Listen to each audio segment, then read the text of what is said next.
श्री शिवाय नमस्तुभ्यम। स्वागत है आपका शिव पुराण श्री रुद्र संहिता पंचम खंड पांचवें अध्याय में। नास्तिक मत से त्रिपुर का मोहित होना।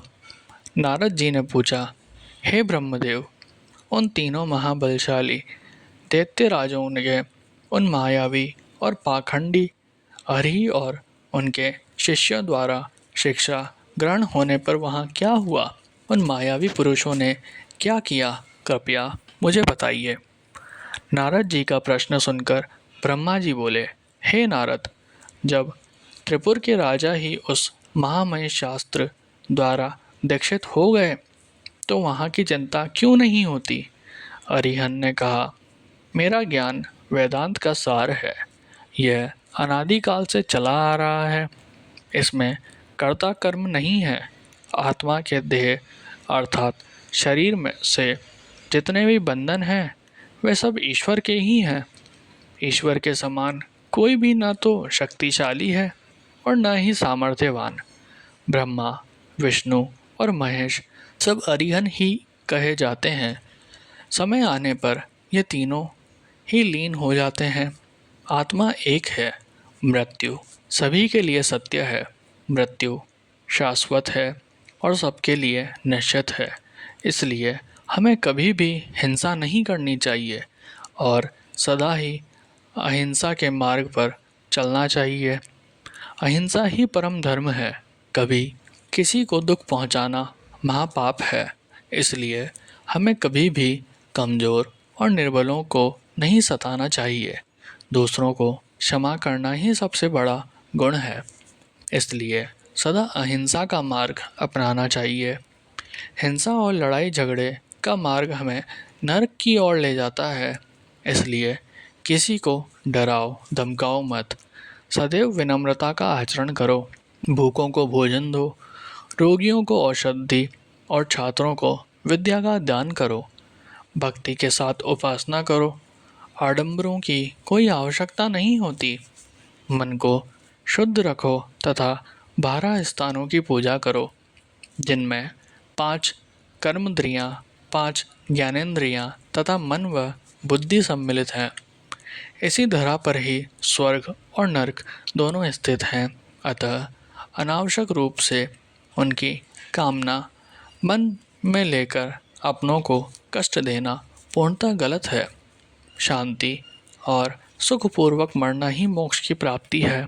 स्वर्ग की प्राप्ति की इच्छा मन में लेकर हवन की अग्नि में तिल, घी और पशु की बलि देना कहाँ की मानवता है?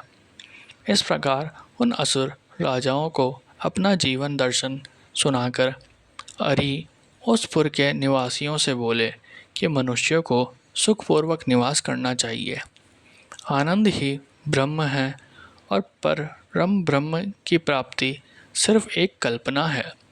तभी कहता हूँ कि जब तक आपका शरीर स्वस्थ और समर्थ है, अपने सुख का मार्ग ढूंढकर उसका अनुसरण करो। अन्यथा शीघ्र ही तुम पर बुढ़ापा आ जाएगा और तुम्हारा शरीर नष्ट हो जाएगा। इसलिए ज्ञानियों को स्वयं अपने सुख की खोज करनी चाहिए। मेरी इस बात का समर्थन वेद भी करते हैं। मनुष्य को जाति पाति के बंधनों में फंसकर कभी किसी को कम नहीं समझना चाहिए। सृष्टि के आरंभ में ब्रह्मा जी की उत्पत्ति हुई। उनके दक्ष और मरीचि नाम 2 पुत्र हुए। मरीचि के पुत्र कश्यप जी ने दक्ष की 13 कन्याओं का धर्म से विवाह कराया।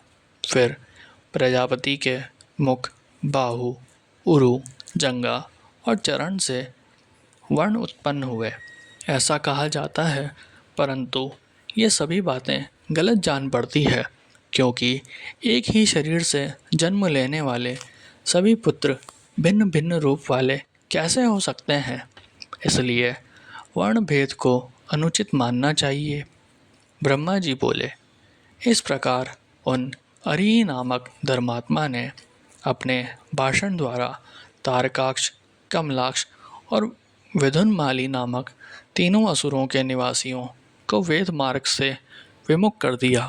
साथ ही उन्होंने पतिव्रता स्त्रियों के पतिव्रता धर्म और पुरुषों के जितेंद्रिय धर्म को अस्वीकार कर दिया।